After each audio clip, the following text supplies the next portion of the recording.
So, good evening. Welcome to the eighth problem solving session for the course Municipal Solid Waste Management. The course instructor is Professor Ajay from Department of Civil Engineering, IIT Guwahati. And I am one of the TA for this course. My name is Asma Parveen and I am a PhD scholar at IIT Kanpur.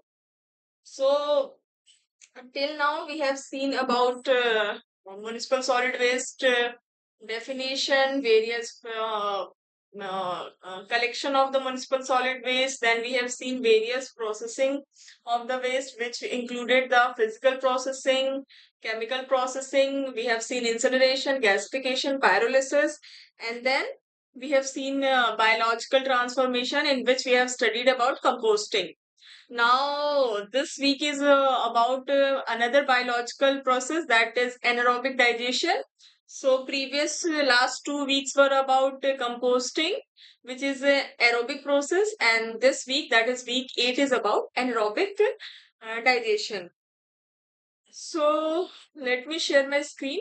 First, what we will do is we will go through a recap of what was there in the lecture slides, and then we will move to the question. So let me share my screen.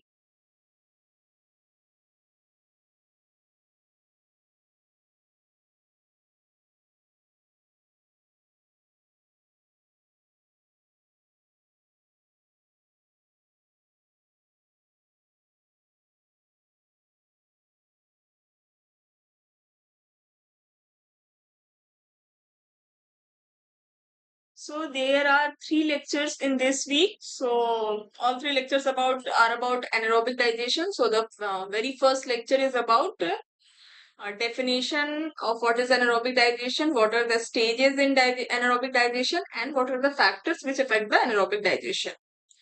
So anaerobic digestion is a controlled process involving microbial degradation of organic matter in absence of oxygen. So, in anaerobic digestion, microorganisms decompose the organic matter but in absence of oxygen. If there will be oxygen, then these anaerobic bacteria cannot thrive. They are very sensitive to very less amount of oxygen, and chances are that anaerobic degradation will stop. So, for conducting of anaerobic digestion, we need to have a very we need to have airtight digesters so that these anaerobic bacteria or microorganisms can thrive in that reactor and they can work efficiently. So, but what does anaerobic digestion means? It means that all the biodegradable degradation takes place in absence of any terminal electron acceptors, and these terminal electron acceptors are sulfate, nitrate, oxygen, and others. So these are not present during the anaerobic degradation. So we know that uh, that the food or organic matter are decomposed into simpler compounds, and this overall reaction is the redox reaction, in which oxidation of some organic compound takes place and reduction of some other compound takes place. So during the oxidation, electrons are generated. So these electrons are taken in the reduction reaction, in which some electron acceptors will be present and they will take the electron. So this overall oxidation and reduction process gives energy to any organism to survive. But in generally what happens in aerobic in any aerobic process, oxygen is the terminal electron acceptors, that oxygen take the electron and it get reduced to water. But in anaerobic digestion, these electron acceptors will not be present. Some other electron acceptor will be there.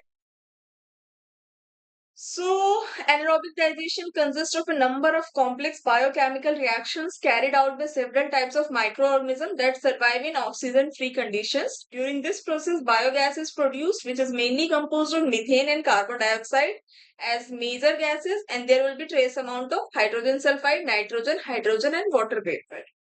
So the main benefit of anaerobic digestion is that we get biogas, in which we have more than 50% of methane, and this methane is highly combustible, and this methane can be used to generate electricity, or it can be directly used in household for cooking purposes.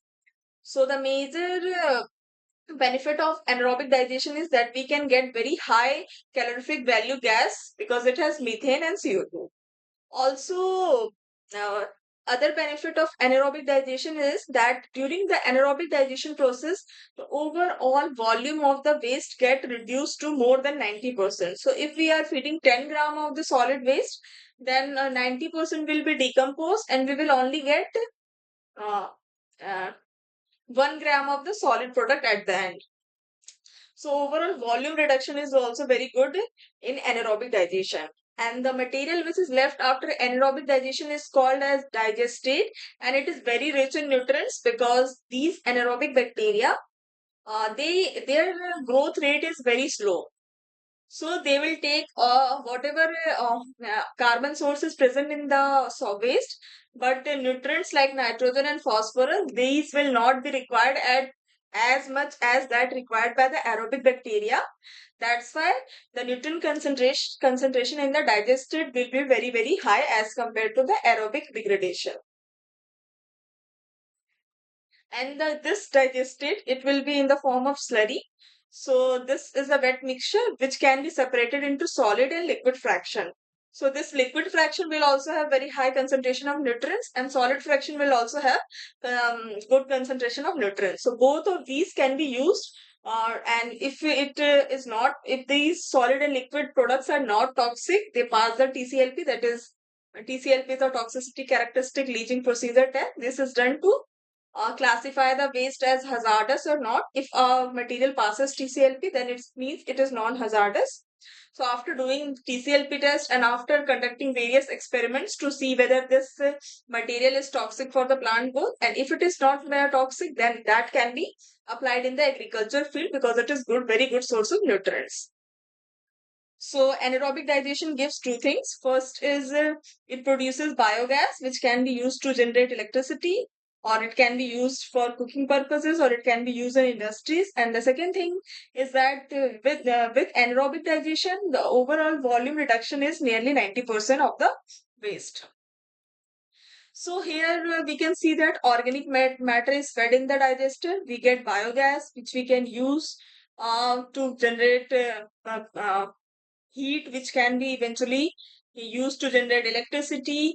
Biomethanation can be done to produce fuel, or it can be used in gas grid. We can generate electricity, and the solid product which is left is the digestate, which is also rich in nutrients and which has also application. If it is not toxic, it can be used in the agriculture fields. So biogas is a renewable energy source that can be used as a fuel, or it can be used in variety of ways for the production of heat and electricity. So, and there are range of anaerobic digestion technologies which are already there, which are being used for municipal wastewater solid, that is the sewage sludge, for food waste, high strength industrial wastewater, and other residues. And the first anaerobic digestion was, I think, started in 17th century in which showed that degradation in and decaying anaerobic organic matter could result in flammable gases, that is methane. And the first digestion plant in India was built in year 1859. So here is a graph which shows relation between methane and carbon dioxide. So we know that the major gas produced in aerobic digestion is methane and CO2. So we can see that if the methane production is high, the CO2 will be less, and there is a dip. It means here the feeding is done. That's why the methane production has dropped, and the CO2 production has increased. And slowly the methane production will increase, and CO2 will be left. And if eventually if there is no feeding or there is some problem in the reactor, then methane production will drop down and CO2 production will increase. And if in the gas the CO2 percentage is around 44%, then that gas will not burn to give us energy. So there are basically 4 stages in the anaerobic digestion. So the first step is the hydrolysis, in which the complex organic matter or the complex carbon compounds are converted into simpler organic matter. So this is the hydrolysis. Next, after hydrolysis, what happens? The acidogenesis takes place, in which the acidogenic bacteria converts this simpler organic compound into volatile fatty acids. So these are the acids which are produced. And then acidogenesis takes place, in which acetogenic bacteria convert these VFAs, that is the volatile fatty acids, into acetate, and eventually, finally from acetate, methane is produced by methanogenic bacteria. So out of all these 4 steps, hydrolysis is the rate limiting step.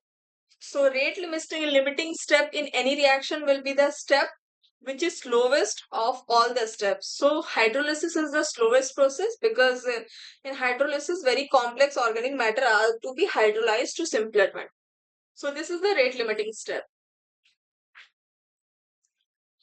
And out of all the bacteria, methanogenic bacteria are very sensitive to pH change. If the because in acidogenesis acid is produced, so if the volatile fatty acid formation will be very high, then chances are that pH will drop below 5.5 or 6, and methanogenic bacteria cannot survive at such lower pH, and eventually methane production will decrease in the reactor.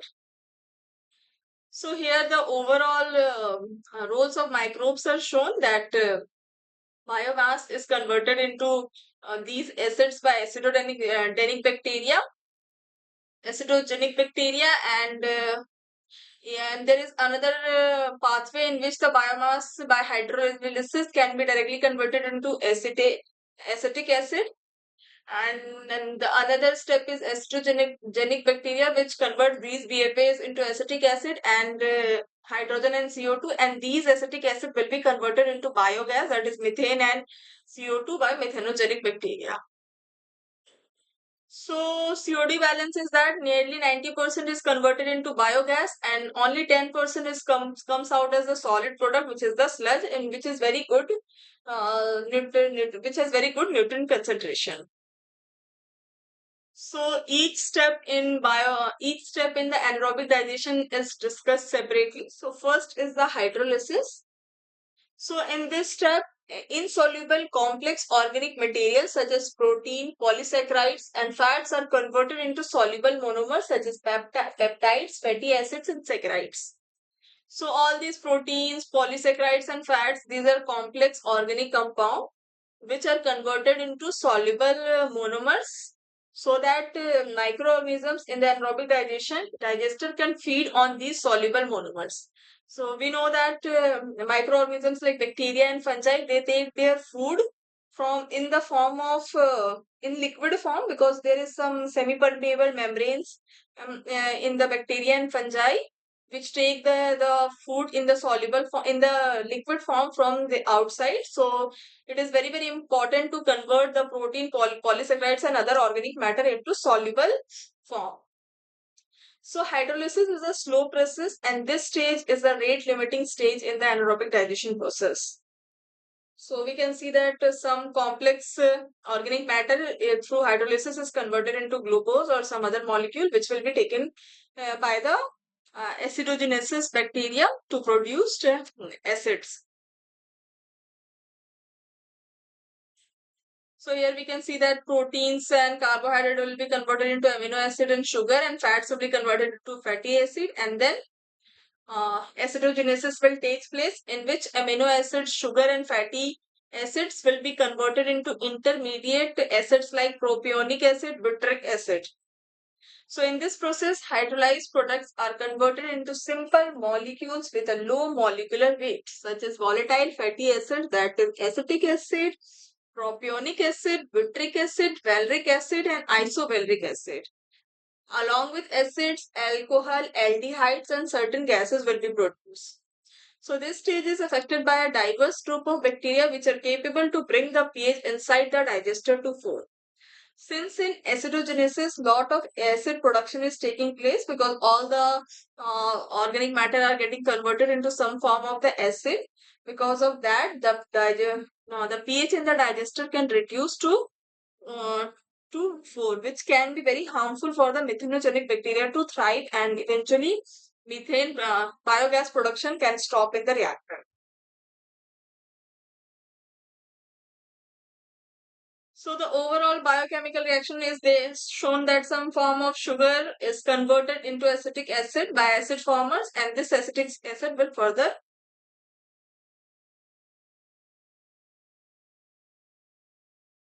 okay, and that acetic acid can further form methane and CO2. Next is the acetogenesis. In acetogenesis, the products of acetogenic stage are converted to acetate, hydrogen, and CO2 by acetogenic bacteria. So acetate is formed, hydrogen is formed, and CO2 is formed. So, and for methane formation also there can be two steps in which the acetic acid is converted to methane, and hydrogen along with CO2 can also convert to acetic acid, and that will again convert to methane. So based on metabolism, there are two groups of acetogenic bacteria: protein reducing acetogenic bacteria or hydrogen forming acetogenic bacteria generating acetate, CO2, and hydrogen. Next is the acetate oxidizing bacteria or homoacetogens catalyzes acetate conversion to CO2 and hydrogen. So these steps are interchangeable. Like these bacteria can either form CO2 or hydrogen, and that there are second class of bacteria that will again catalyze acetate to CO2 and hydrogen, and eventually through methanogenic bacteria, these will be converted to methane. This stage can be regarded as a preparation stage for methanogenesis, and the mostly major biochemical reaction carried out by methanogens are that CO2 and hydrogen can be converted to acetic acid. Next is methanogenesis. So this is the final step of anaerobic digestion process in which the methanogens create methane from the final product of acetogenesis. So we have seen that the final product of acetogenesis is acetic acid, CO2 and hydrogen. So there are two pathways in general known to utilize acetic acid and CO2 to create methane, and the biochemical reactions are follows. Acetic acid can be converted to methane and CO2, or CO2 with water can convert to methane and water.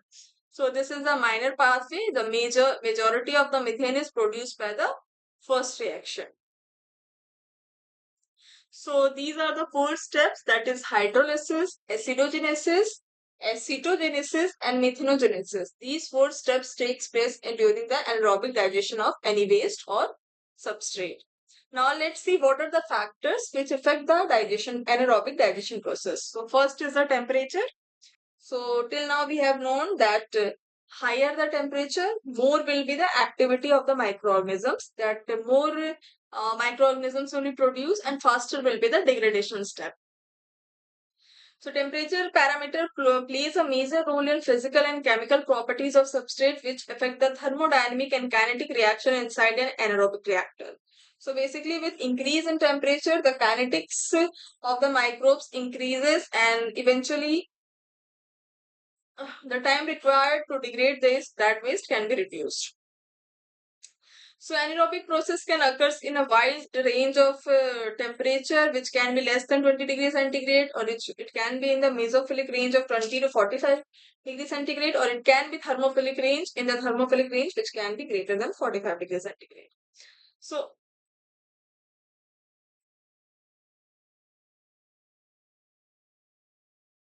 here we can see that with increase in the temperature, the growth rate of methanogens have increased, that it is highest in the thermophiles.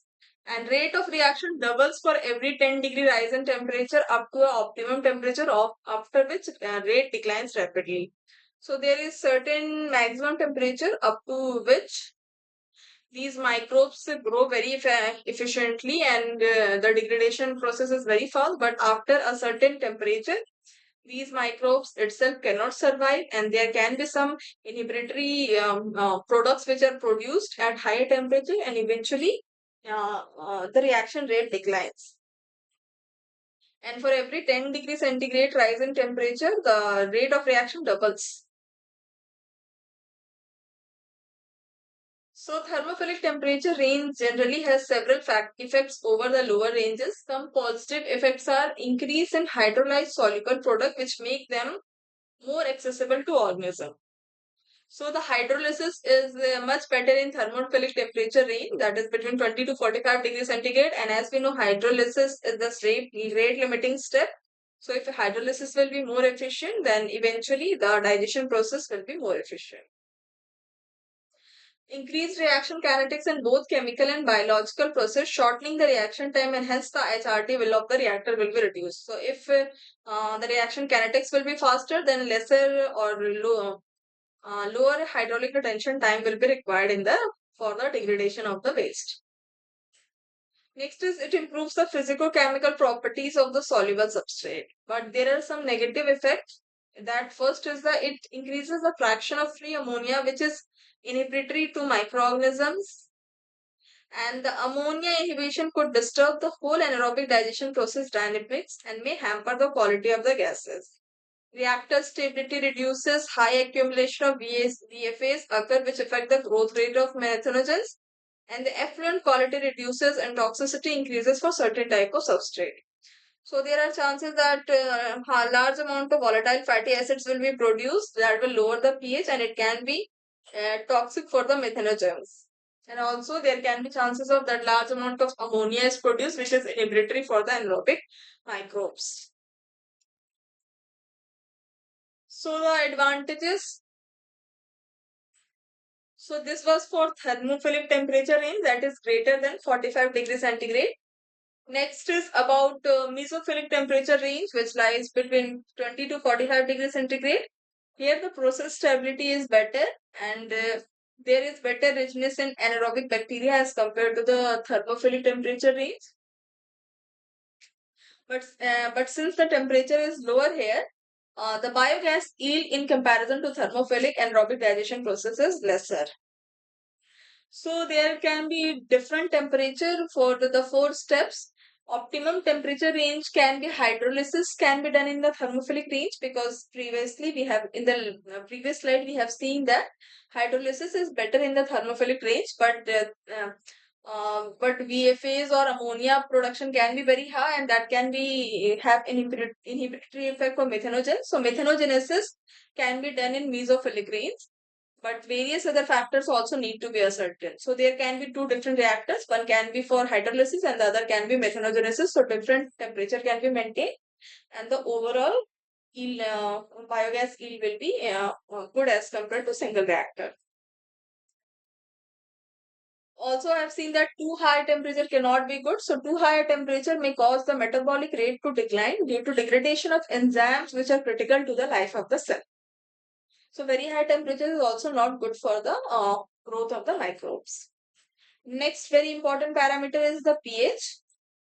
So this parameter affects the overall efficiency of the digestion process. Methanogens are effective in the pH range of 6.5 to 7.5. So methanogens require near neutral pH. So they not thrive in very acidic condition, and but what happens in during acidogenesis, that lot of volatile fatty acids and other acids are produced. So because of that, the pH can reduce to below 6.5, which will inhibit the growth of methanogens. So the pH varies due to parameters such as volatile fatty acid, bicarbonate concentration, and alkalinity of the system, and also the fraction of CO2 produced during the anaerobic digestion process.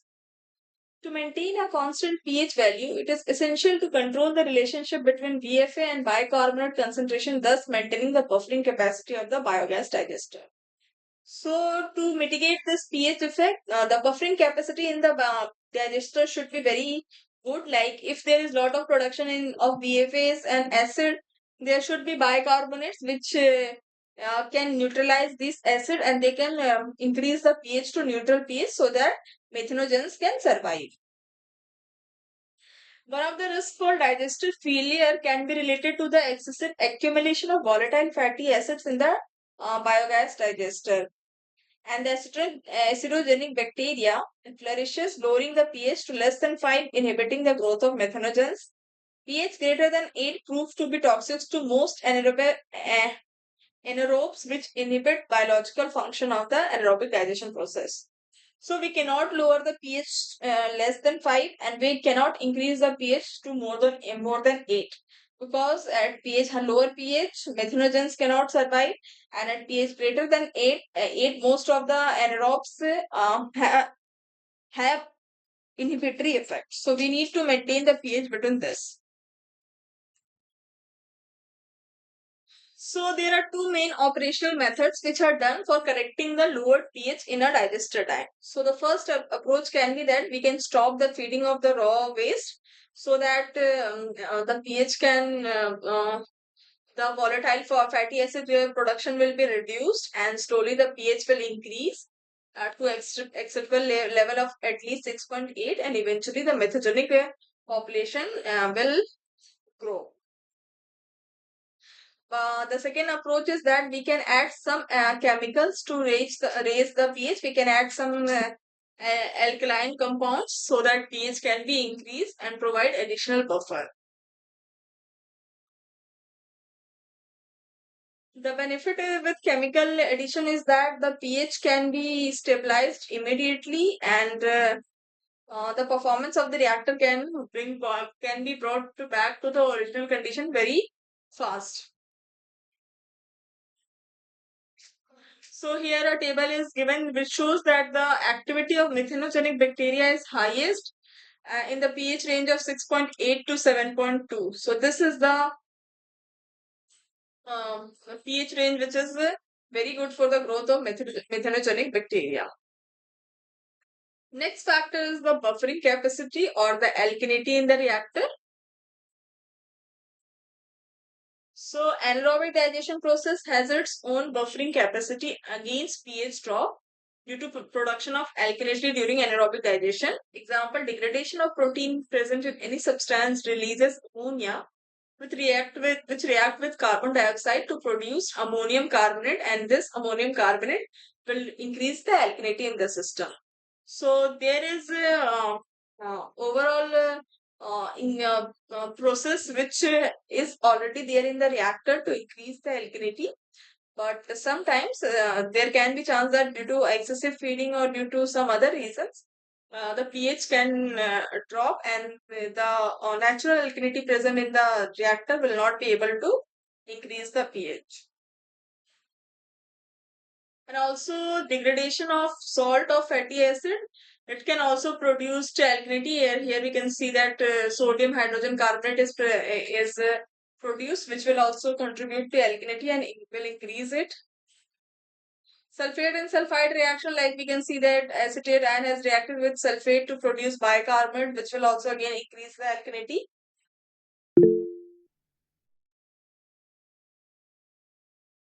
So buffering capacity is related to the ability uh, to inhibit the increase or decrease in pH. So if any system has buffering capacity there, so it will not, suppose if a volatile fatty acid are getting produced in the reactor, so because of the buffering capacity, the pH will not reduce. So buffering capacity is the ability to resist the change in pH. So if the system will have very good buffering capacity, so the ability to resist to decrease or increase of pH will be very good, and eventually the pH change will be very less or will be almost negligible.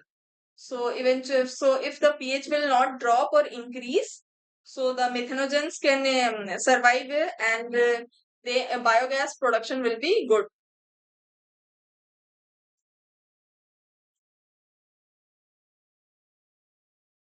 So when pH in the system drops, the alkalinity present within the system neutralizes the acid and prevents further pH drop. But if the alkalinity present will not be sufficient to buffer the system pH, external alkalinity in the form of some chemical can be added, which can again increase the pH and will also gives additional buffering capacity to the system. Next is carbon to nitrogen ratio. So for any biological process, carbon to nitrogen ratio is very important. And for anaerobic digestion, carbon to nitrogen ratio of 20 to 30 has been found to be mostly suitable for various types of substrate.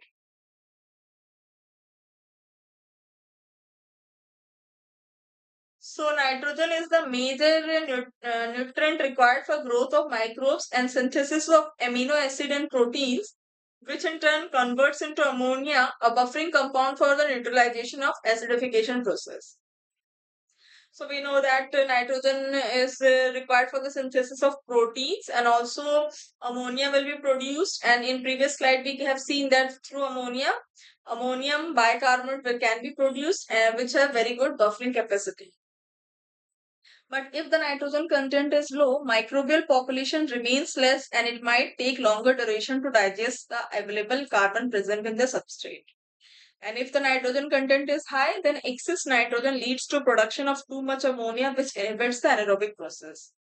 So ammonia is required, but there is certain limit to how much ammonia will be good to increase the buffering capacity. So there will be a limit above which, if there is a ammonia production, then it will have inhibitory effect for the microbes in the system, and eventually the anaerobic process will be retarded.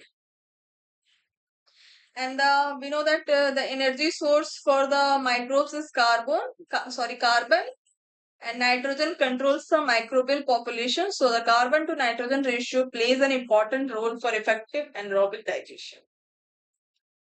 Next is the organic loading rate. So organic loading rate is the the rate with which the waste or the organic matter is fed into the reactor. So organic loading rate refers to the amount of volatile matter that is fed into an anaerobic reactor. So higher organic loading rate alters the digestion environment, inhibiting the microbial activity during the initial stages of acid formation. And increased OLR increases acid formation activity and decreases the methane formers, leading to higher accumulation of fatty acids. And lower OLR will lead to underutilization of microorganisms. Like microorganisms, there will not be enough food available, so microbes will starve, and there will be very slow rate of anaerobic digestion process. So organic loading rate should be optimized based on the substrate which is getting fed into the reactor and also on the basis of reactor temperature. Next is HRT, that is the hydraulic retention time. So this is the average time for which the organic substrate remains in the digester. And HRT will affect the biological and chemical properties of the organic substance. So the HRT should be long enough to provide sufficient methogenic activity, and if the temperature will be higher, lower HRT will be required, and if the temperature will be lower, higher HRT will be required. So but the HRT should be that much, so some minimum HRT should be maintained for that substrate to degrade and produce biogas in the reactor. If HRT will be very high, then area requirement for the reactor will be high, and if HRT will be very low, then there are chances that sufficient proper degradation is not taking place and the biogas yield will be low. Next is VFAs, that are volatile fatty acids. So they are the acid forming bacteria.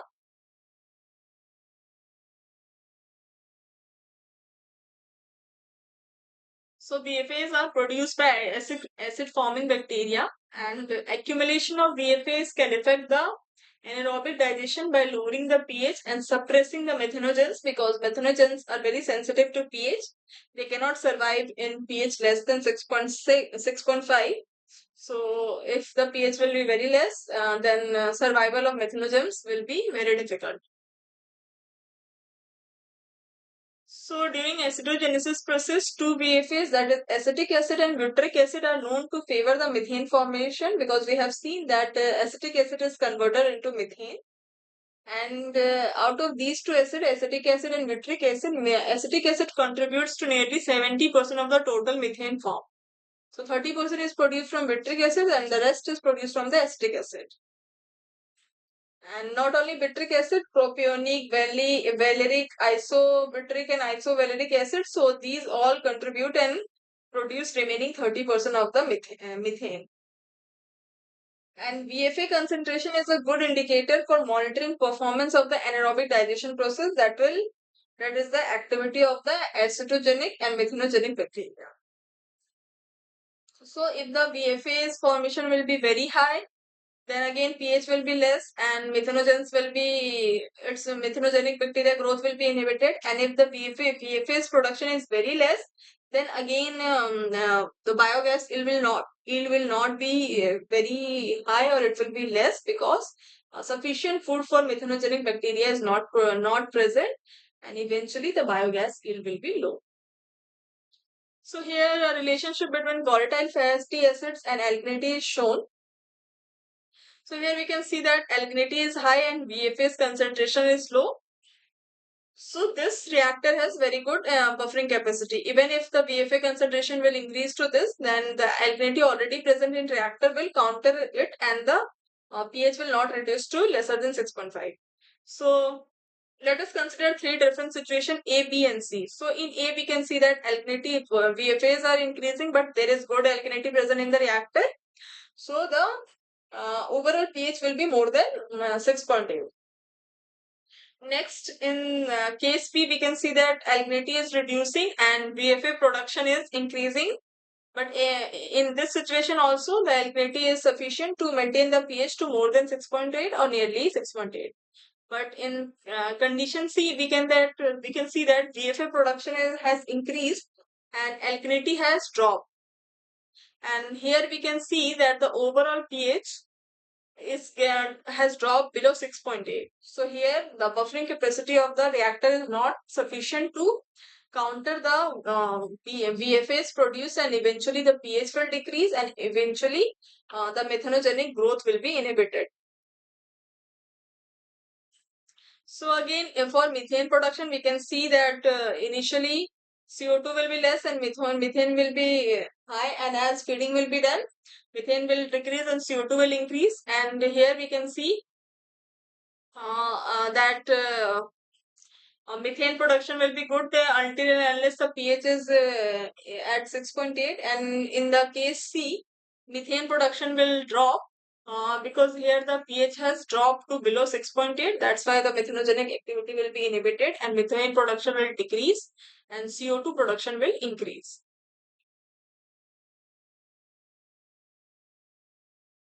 So this was about the first lecture.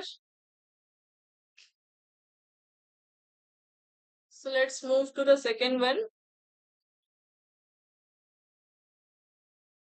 So the second lecture is about pre-treatment and co-digestion for enhancement of biogas production. So some pre-treatment techniques can be applied to increase the yield of the biogas. So pre-treatment is a process of initiating or improving the efficiency of the microbial attack on a substrate. During pre-treatment process, the compact structure of biomass is disrupted and exposed to microbial attack. So pre-treatment can be physical, like some sort of rays can be used, or or the substrate can be exposed to higher temperature, or it can be chemical pre-treatment in which some sort of acids will, chemicals will be added, and next can be biological in which some other microorganisms or enzymes or co-digestion can be done. So the pre-treatment technology ensures biomass disintegration and improves solubilization in order to overcome the biological limitation of anaerobic digestion. Through pre-treatment, not only biogas yield can be increased, but also higher calorific value of the biogas can be obtained, leading to less effort in purification and for biomethane production. So pre-treatment will not only increase the yield, but also it will increase the calorific value of the gas, and which will be very beneficial, and less purification will be required for if that gas is used for biomethane production. So what is the need for pre-treatment? So pre-treatments are necessary in which readily biodegradable and soluble organic matter is unavailable, leading to lower digestion rate. So if in some waste or substrate readily or easily biodegradable fraction is low, then pre-treatment is needed. And also we know that rate of hydrolysis is the rate limiting step. So if we will do some short of pre-treatment, then rate of hydrolysis will be improved, and eventually uh, HRT will reduce because hydrolysis rate will increase, so lower retention time will be required in the reactor, and eventually the because HRT has decreased, the reactor volume or size will decrease, and pretreatment will be needed if the biogas yield is low. So we know that any biomass contains three fractions. Any it will consist of cellulose, hemicellulose, and lignin. And out of three, cellulose can degrade, but hemicellulose and lignin they degrade, or they almost lignin almost do not degrade during the digestion process. So to increase the digestibility of these compounds, some sort of pre-treatments are required. So first type of substrate can be the lignocellulosic substrate. So basically these are the residue left from the agriculture products. So these can be after maize harvesting all the body part of the plant above the soil, in wheat and in barley. After harvesting of these, the leftover plant part can be used for anaerobic digestion. But since we know that the nitrogen concentration will be very less, so we need to do some sort of pre-treatment. So we can see that these are the crop residues which need some sort of pre-treatment before digestion. Then again, sunflower crops or oilseed crops. So after taking the oil or whatever, after extracting the oil, the leftover crop part can be used for anaerobic digestion. Various types of weeds or organic waste. This is the municipal solid waste. These can be used for anaerobic digestion. We can see that this is the direct kitchen waste. So it will have very high amount of easily biodegradable material, but we need to do some sort of shorting in size or shredding to reduce the particle size so that microbes can easily fed into them. So the effect of pre-treatment of lignocellulosic substance. So here we can see in this figure that these green lines are the cellulose, and these circles are the hemicellulose, and the outer part is lignin. And lignin is very difficult to degrade. So we can do some sort of pre-treatment so that all these fractions are divided, and we can eventually cellulose will be hydrolyzed, and the solid residue will have lignin and hemicellulose because they are very hard to degrade. So cellulose and hemicellulose up to certain content are the polysaccharides that can be hydrolyzed to simple sugar. And lignin supports the cell structure embedding cellulose and hemicellulose. So the outer covering is the lignin, hindering the susceptibility to microbial attack during the hydrolysis process. So these lignin are the outer layer which hinders or which protects this cellulose and hemicellulose from the microbes. So they inhibit the microbial attack on this. So if by some pre-treatment we can remove this lignin layer or we can expose the inner layers, then microbes can even easily feed on them and they can break down these.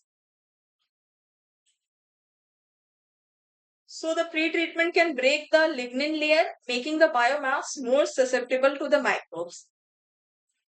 Pre-treatment also decreases the crystallinity of cellulose and increases the porosity. And food waste can be easily degraded but results in low biogas yield due to presence of inhibitor necessitating pre-treatment. So food waste also needs some sort of pre-treatment because the yield or overall biogas yield is low. So there are other sorts of substrate which needs a pre-treatment like industrial sludge or the municipal waste treatment sludge or animal manure, or this is the sludge from industry such as food processing industry. Here, effect of pre-treatment of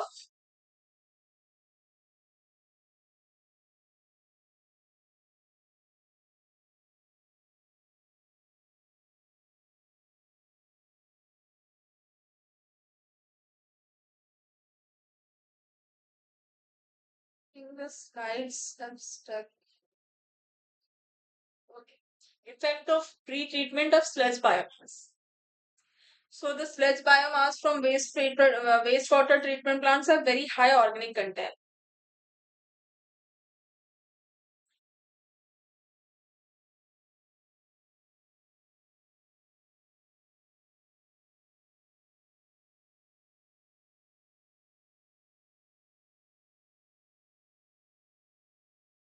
So the sludge biomass from wastewater treatment plants can have very high organic content.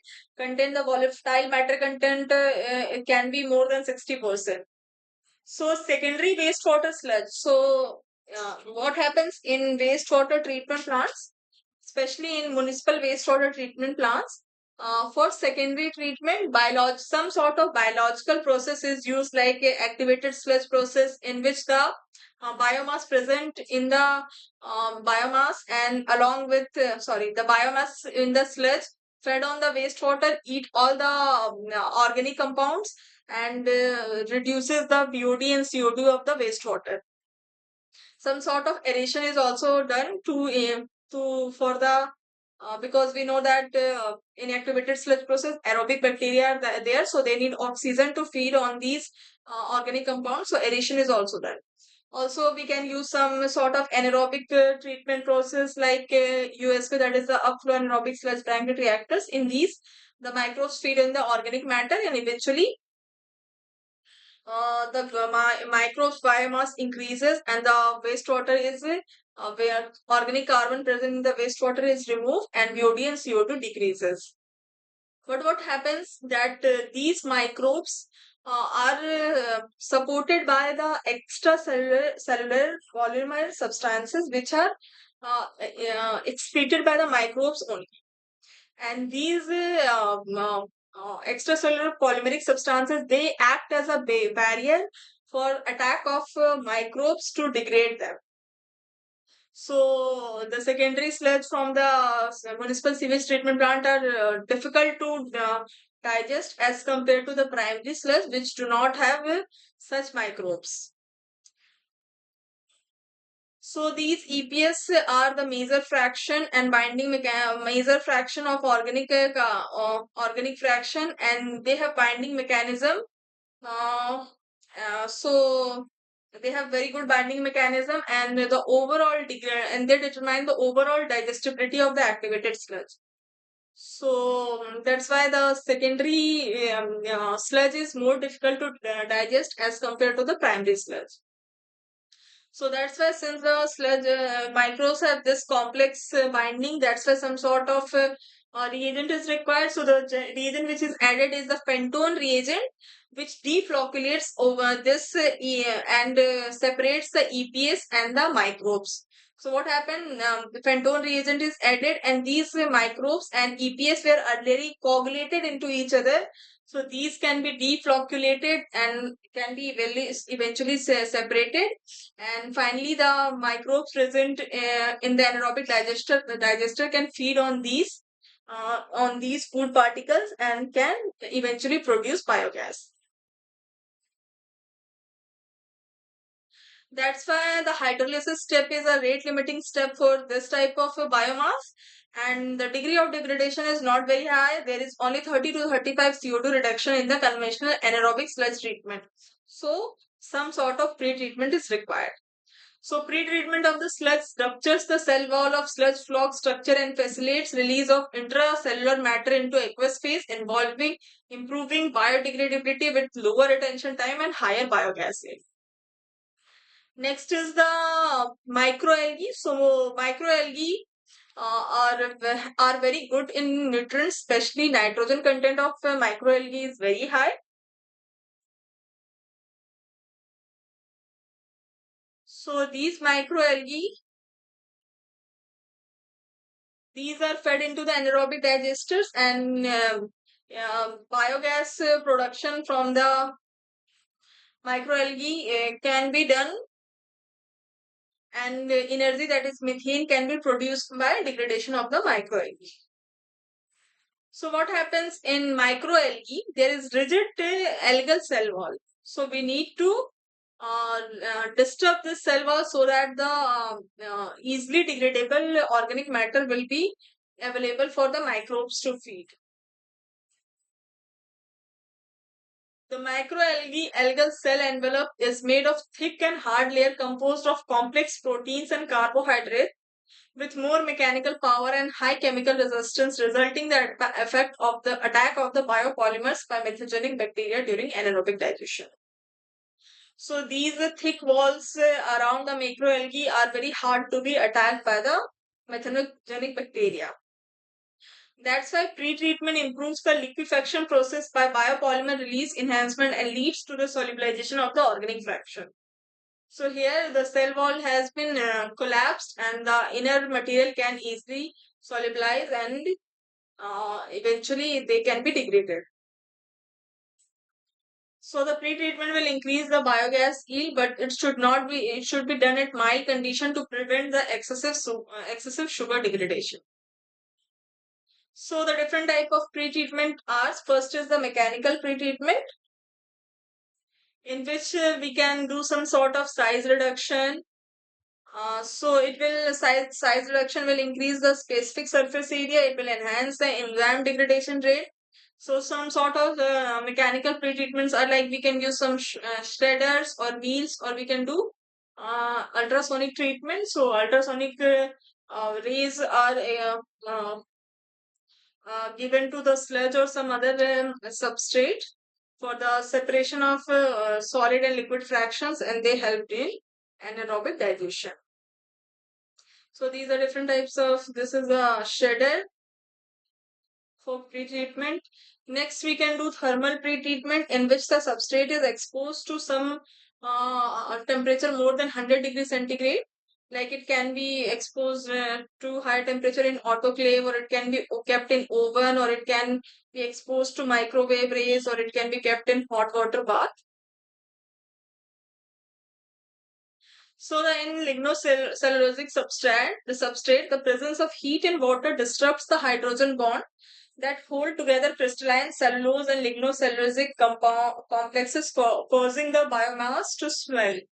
So eventually, because of this, these cellulose and lignocellulose, sorry, hemicellulose will be exposed for the microbes to feed on them. But the thermal pre-treatment is effective up to a certain temperature. Above that certain temperature, some inhibitory compounds will be formed that will eventually lower the biogas yield. So temperature above 200 degrees centigrade have been found responsible for production of recalcitrant soluble organic or toxic inhibitory intermediates during the pre-treatment process. So that's why temperature more than 200 degrees centigrade is not preferred. But the disadvantage with thermal treatment is that uh, energy requirement will be very high, because to run the oven and autoclave and others, energy will be required. Next is chemical pre-treatment, in which some sort of chemicals can be added. So alkali pre-treatment can be done. So in this different alkali like lime, sodium hydroxide, calcium hydroxide, these can be added, or acid can be added.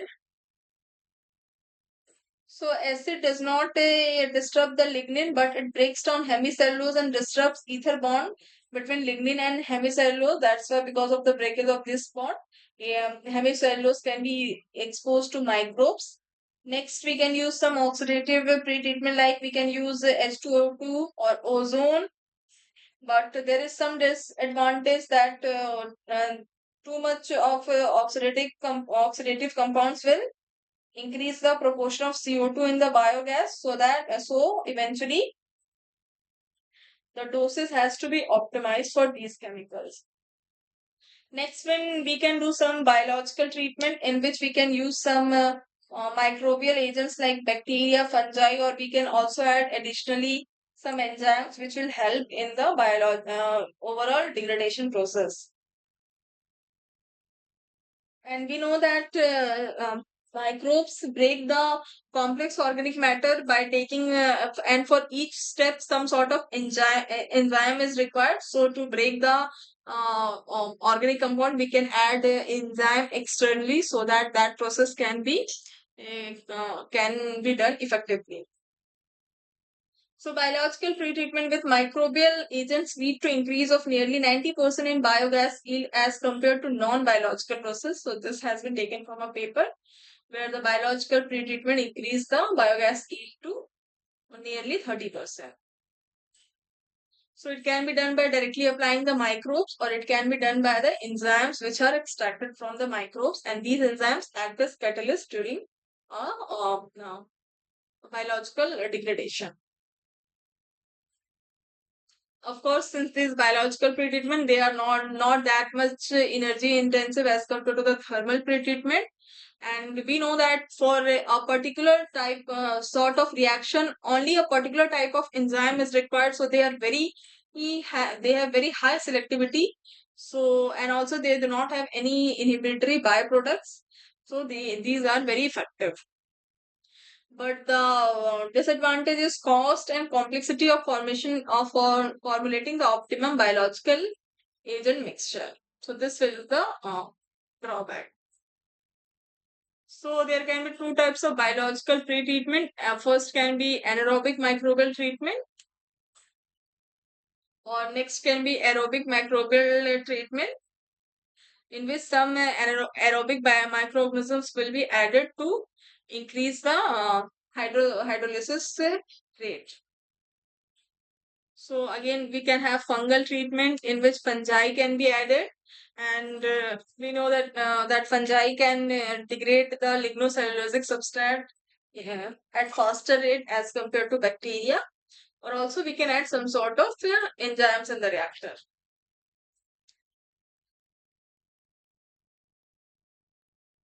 Next is the co-digestion. So in co-digestion, what happens that we can mix two or more types of substrate to overcome the disadvantages of monodigestion, and it can eventually improve the economic viability of the anaerobic digesters.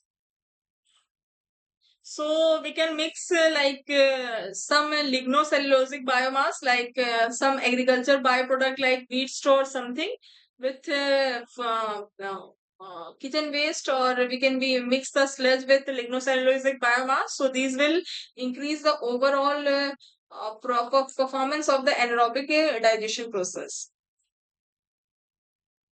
So use of co-substrate improve the biogas production and methane yield due to establishment of positive synergism in the digestion media. And there will be optimal attainment of lacking nutrients from the co-substrate.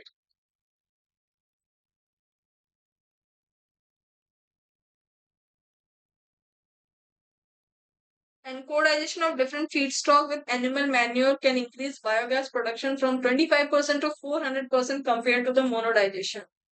So if we will co-digest different feedstock with animal manure, then there will be very high increase in the biogas production. So there are some advantages and disadvantages of co-digestion is discussed. So it will be economically beneficial, nutrient will be balanced. We can go to higher organic loading rate. There will be dilution of toxic substances, but there are some just drawbacks that digester effluent COD will increase. There will be some sort of pre-treatment will be required. There will be more mixing requirement, and there can be economically critical and dependent on substrate cost and yield. So the factors which affect the anaerobic digestion process is the first chemical composition of the substrate. So chemical composition of different substrate is very important to identify the appropriate substrate for anaerobic co-digestion. So there are different factors which affect the degradation of organic substrate like bioavailability, bioaccessibility, accessibility, temperature, pH, moisture, nutrient concentration. So first is the carbohydrate rich organic material. So carbohydrate will be present in all the substrate in different proportion. So if there will be very high carbohydrate in the substrate, then eventually it will be very easily degraded by the in the hydrolysis process, and there will be lot of production of BFA, and there are chances that these BFAs will accumulate and decrease the pH and eventually suppress the methanogenesis. So to counter this, we can mix the feedstock with high amount of simple carbohydrate with waste with a lower amount of easily degradable organic compounds. So through this, overall carbohydrate concentration will be optimized, and eventually the BFA accumulation will not be there, and it will not suppress the methanogenesis. Next problem can be if the substrate has very high protein, then there can be chances that ammonia production will be very high, and these ammonia have inhibitory effect on the methanogenic bacteria. So what we can do that we can adjust the carbon to nitrogen ratio by mixing some other substrate with this substrate, and eventually it will increase the degradation process. Next is fat rich organic materials. So if the material will have very high concentration of fat and lipid, then they can cause blocking, adsorption to biomass, and microbial inhibition in anaerobic digester. So degradation of these fat will produce long chain fatty acids, and is rapidly converted to biomass, while decomposition of long chain fatty acids is complex. And higher concentration inhibit the activity of the anaerobic microorganisms, and there can be problem of foaming in the reactor.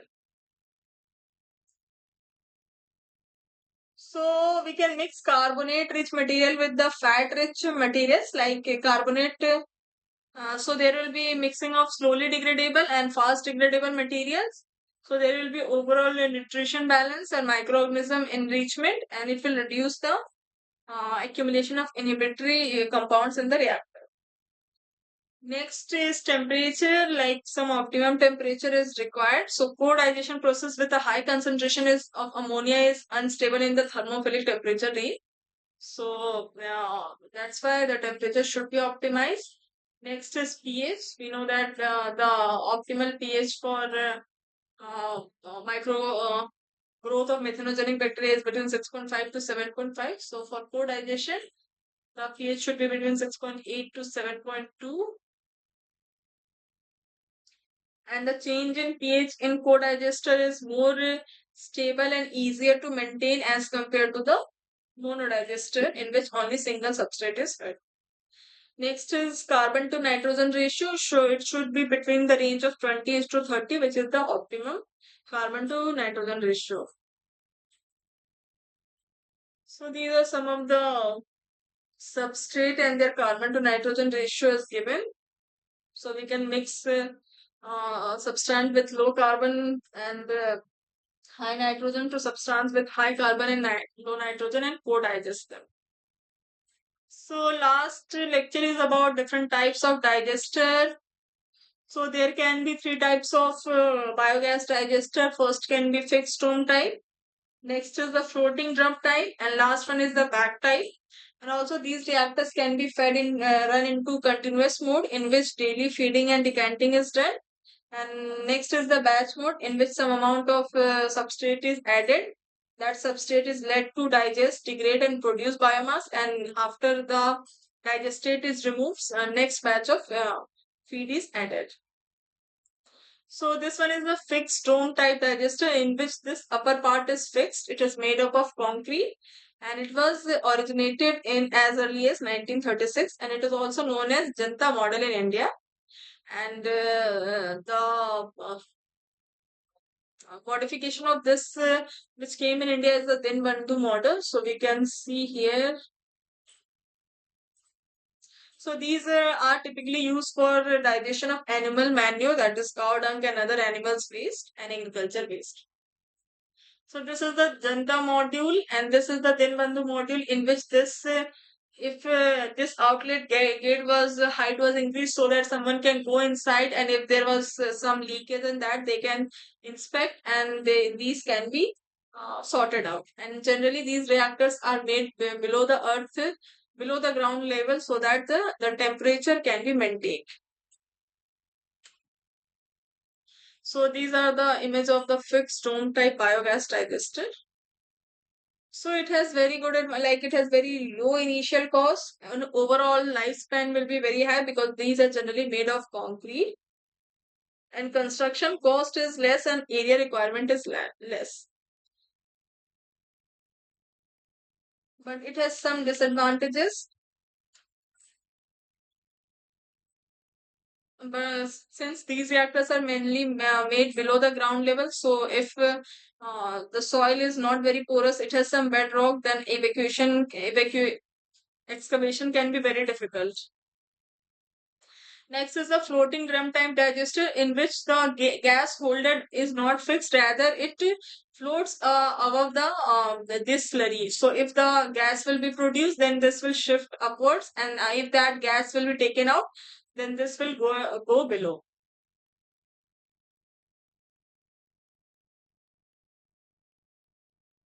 So here the image for a floating drum type digester is given, in which partition wall is provided, so that if feed is added to this side, it will be hydrolyzed and then goes to the other side, and where it will be uh, fed by methanogens, and biogas will be produced. Again, these images are for the floating type bioreactors. So its advantages are it is very easy to operate. It has constant gas pressure, And the stored gas volume can be seen by the position of the drum, because these drums are floating type. And generally, these drums or holders are made up of metals, so they are lightweight as compared to the fixed uh, fixed drum type digesters.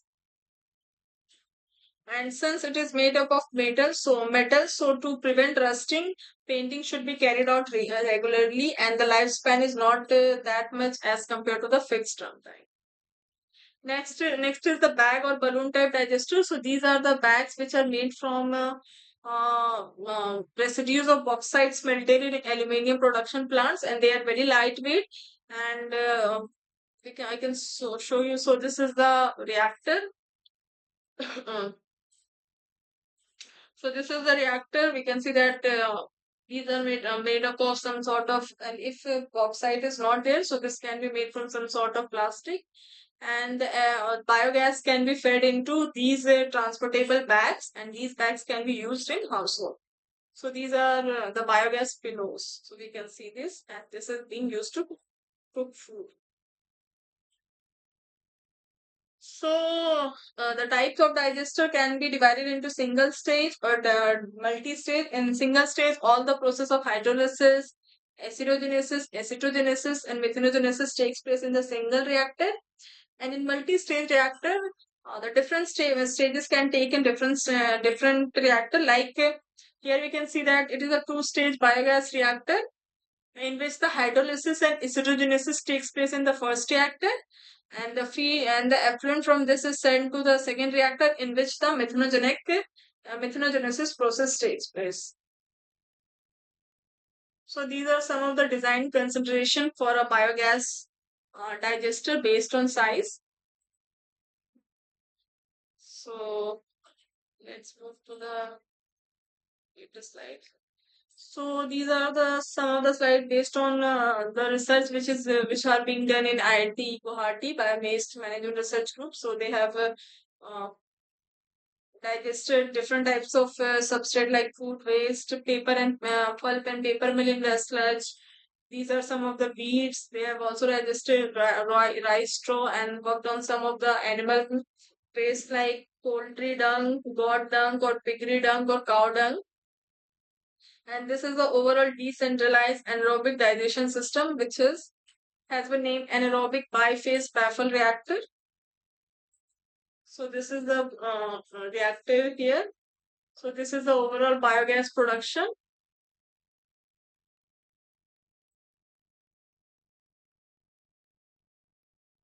So the advantages are that it does not affect the process dynamic, and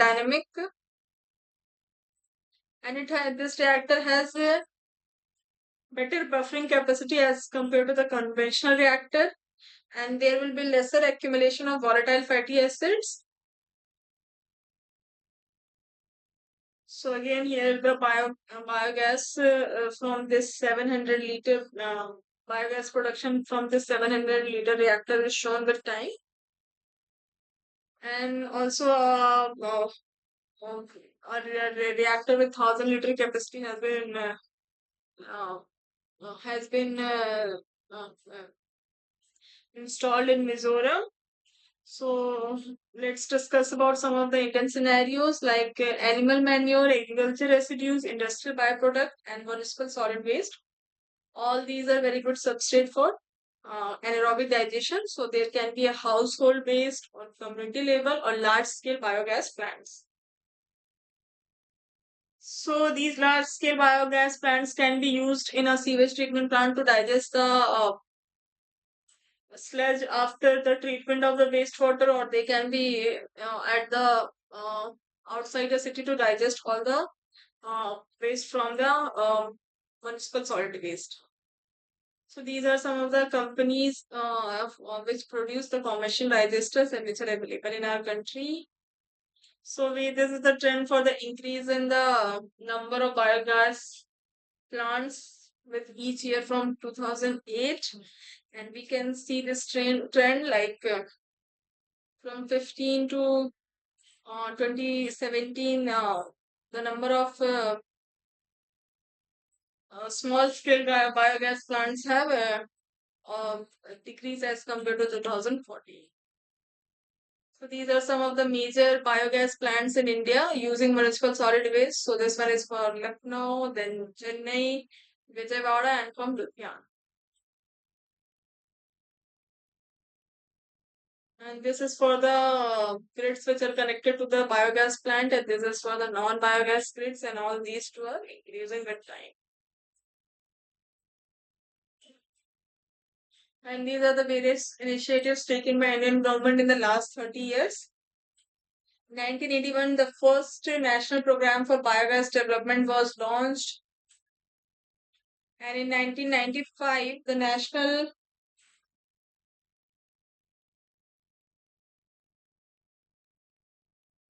and in 1995 national program to recover energy from municipal solid industrial and agriculture waste was launched,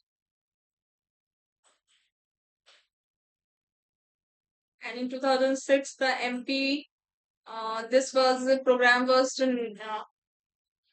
rename the MPBD program by National Biogas and Manure Management Program in 2006. And in 2016, the in the municipal solid waste handling rules, it was revised to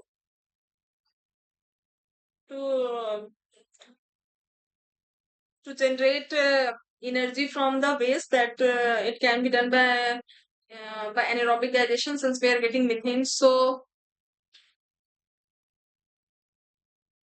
off-grid biogas, grid-connected biogas plants are those in which the biogas which is generated from the plant is connected to some grid system which they take this biomass and they produce the energy and they supply to for use in the cities or some industries. And grid biomass plants are those which are not connected to that line to take this biomass and generate electricity. So this is the difference between grid connected and off grid.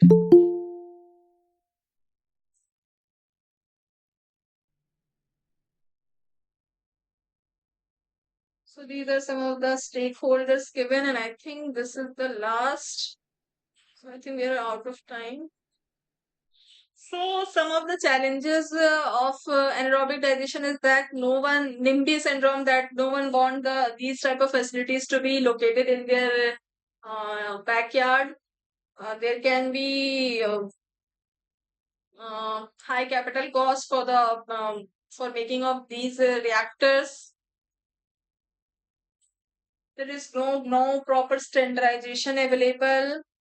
Non-segregated waste supply. These can are the problems which can lead to improper working of these reactors. So there are some case studies given. So this one is the biomethanation plant in Punjab. So these are fed by the cattle manure, and all the biogas which is produced, it is used to produce electricity. So finally, the biogas is used for power generation and finally supplied to the grid. And here it is a plant shown in Gujarat. Here also the feedstock are animal dung, discarded potatoes, pulp and pressed mud from the nearby local industries. And they produce bio CNG which is used in industries. This plant is from Maharashtra. They use this biogas to illuminate the street lights, and digester, that is the solid product, is used as an organic fertilizer manure for horticulture. So these were the three cases from our country. So these were for the week 8 lecture material. I hope everything is clear. If you have any doubt, then you can ask me in the chat, or then we will start solving the questions.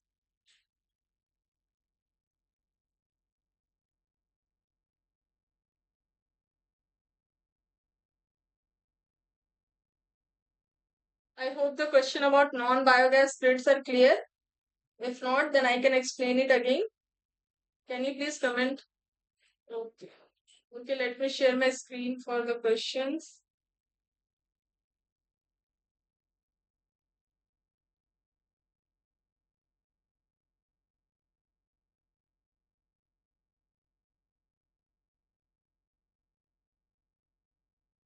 So these are the direct questions from the slides. So first question is treatment of sludge.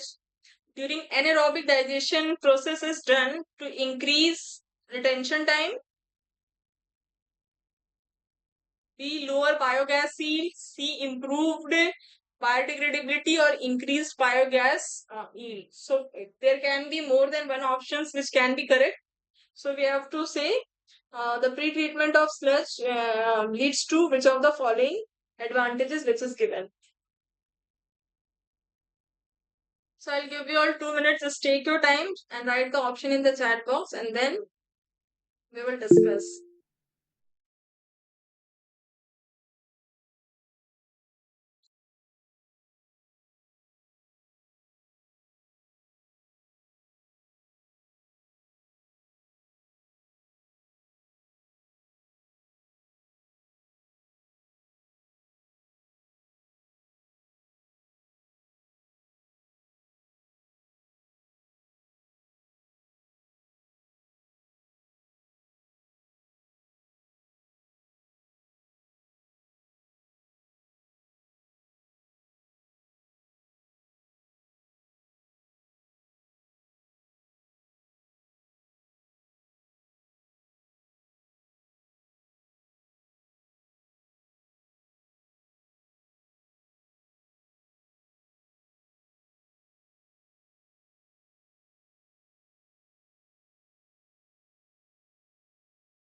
So with pre-treatment of the sludge, what happens that the extracellular polymerase substances which get flocculated along with the sludge are deflocculated, and even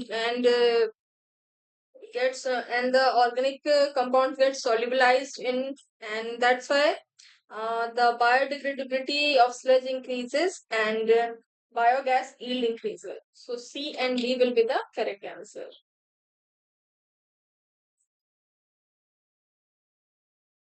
So let's move to the next question. So the question is, floating drum plants consist of A, moving gas holder, static gas holder, or C, guiding frame, or D, none of the above. So we have to say which of these following is correct.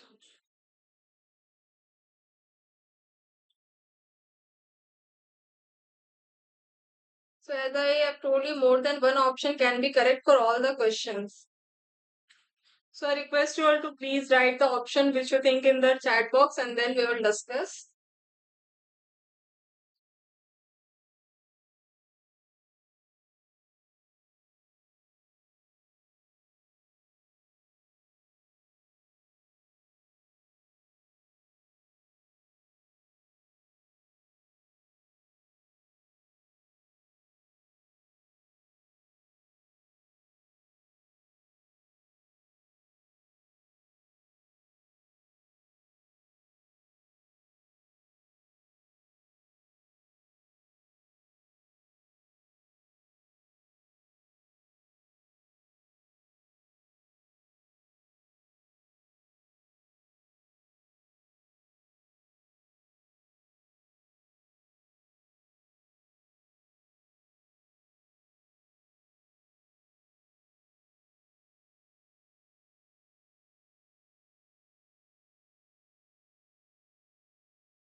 So the correct answer is that floating drum plants have moving gas holder and they have guiding frame to hold these gas holders. So A and C are the correct option.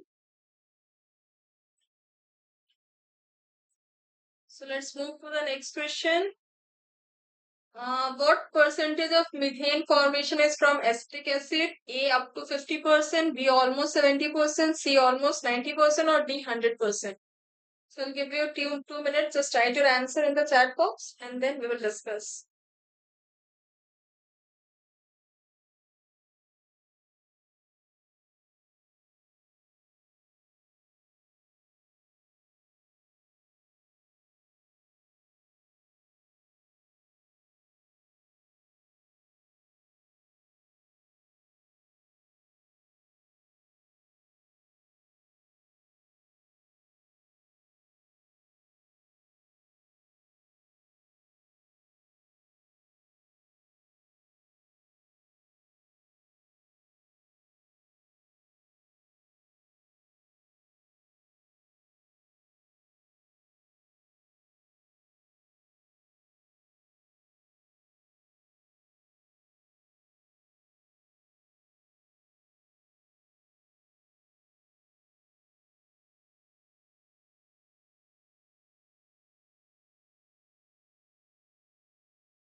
So from acetic acid, nearly 70% of the methane is formed, and from other volatile fatty acids which are produced like butyric acid, nearly 30%, remaining 30% of the methane is formed.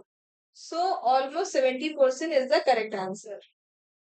So let's move to the next question. The question is, which of the following is the rate limiting step in anaerobic digestion? So rate limiting step is the step which is the slowest of all the steps in anaerobic digestion. That's why they will determine the overall rate of production of the biogas during the anaerobic digestion. So there are four steps: hydrolysis, acidogenesis, acetogenesis, and methanogenesis. So we have to say out of all these four steps, which is the slowest step or the rate limiting step. So again, I'll give you 2 minutes. Just write your answer in the chat box, and then we will discuss.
So A is the correct answer, that hydrolysis is the slowest step in out of all the four steps in anaerobic digestion. So this is the rate limiting step. So let's move to the next question. So the question is, what are the methods for correcting unbalanced low pH condition in anaerobic digester? A, stop feeding in reactor, B, chemical addition, or C, both A and B. Again, I will give you 2 minutes. Just take your time and write the option in the chat box.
A and B both have the correct option that if due to the accumulation of volatile fatty acids in the anaerobic digester, the pH has dropped, then we can stop feeding in the reactor so that slowly these VFAs will be consumed and it will its concentration will decrease with time. Or we can add some alkali like NOH or calcium hydroxide in the reactor to increase the pH. So addition of alkali will work very effectively and it will work very fast as compared to stopping the feeding in the reactor. But both of these are used to for correcting the unbalanced low pH condition in the anaerobic digesters. So both A and B are, are the correct answer. So let's move to the next question.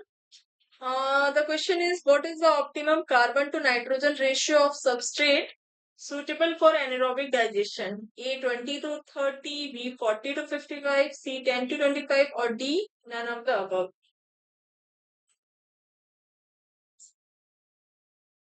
So write your option in the chat box and then we will discuss.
So A 20 to 30 is the optimum carbon to nitrogen ratio which is required for anaerobic digestion.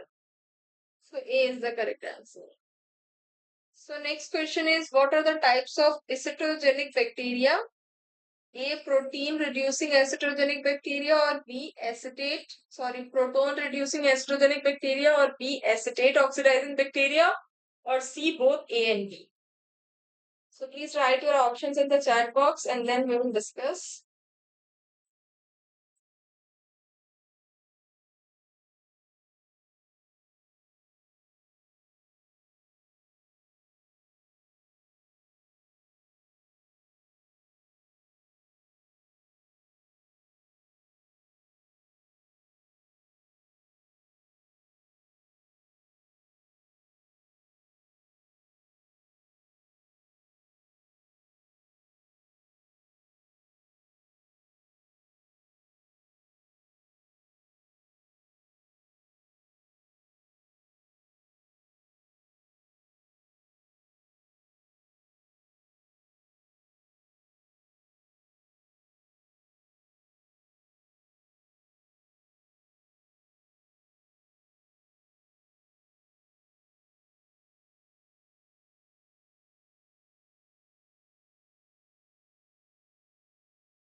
So C is the correct answer. There are two types of acetogenic bacteria. First is a proton reducing acetogenic bacteria which produce the hydrogen, and next is the acetate oxidizing produces acetate oxidizing bacteria which catalyze the acetate conversion to CO2 and hydrogen. So C is the correct answer. So let's move to the next question. The question is, which of the following are chemical treatments for biomass for anaerobic digestion? A. Alkali pretreatment, B. Acid pretreatment, or C. Oxidative pretreatment, or D. None of the above. So please write your options in the chat box.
So A, B, C, all three, these three are the correct answer. That some alkali, acid, or oxidative chemicals, all these three can be added for pre-treatment of substrate before anaerobic digestion. Let's move to the next question. So the question is, what are the different types of biogas digester? A, fixed dome type, B, floating dome type, or C, bag type, or D, all of the above. So please write your option in the chat box and then we will see which one is the correct.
So D is the correct answer, that fixed dome type, floating dome type, and bag type, all these three are the type of reactors, biogas digester reactor. So D is the correct answer. So let's move to the next question. So the question is, what are the advantages of fixed dome type of biogas digester? A, low initial cost. B, lifespan is more than or nearly equal to 20 years. C, require less space. Or D, all of the above.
So D is the correct answer. That the advantages of fixed dome type reactors is that the initial cost is low, and since it is made up of concrete, its lifespan is more than 20 years, and it requires less space as compared to floating dome type reactors. So D will be the correct answer. So let's move to the next question. So the question is, what are the factors that affect anaerobic digestion process? A, temperature, B, pH, C, alkalinity, or D, carbon to nitrogen ratio.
So all these four are the correct option. That anaerobic digestion process depend upon temperature, pH, alkalinity, and carbon to nitrogen ratio.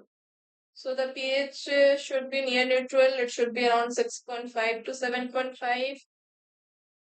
There should be sufficient alkalinity to provide sufficient buffering capacity in the reactor, and the temperature should be in the range of mesophilic, and carbon to nitrogen ratio should be between 20 to 35. So all these four are the correct option. So let's move to the, I think this one is the last question. So the question is increased organic loading. So it's loading. Increased organic loading rate causes A, increased acid formers activity, B, high pH, C, high methanogenic activity, or D, all of the above. So please write the option in the chat box and then we will see which one is the correct.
So increase loading, organic loading rate increases the overall acid formers activity. So if there will be high organic content, so the acid formers or the acidogenic bacteria will become more active and they will produce more and more volatile fatty acids. And because of accumulation of VFAs, the pH will get lower down. And if the pH will be less than 5.5, then methanogenic activity will be inhibited, so the biogas yield will be less. So A will be the correct answer, that increased organic loading rate will increase the acid formation activity, and this will decrease the pH and it will also decrease the methogenic activity. So A is the correct answer. So these were the questions based on week 8 material. So if you have any doubt, then you can ask, or otherwise we can end the today's session here.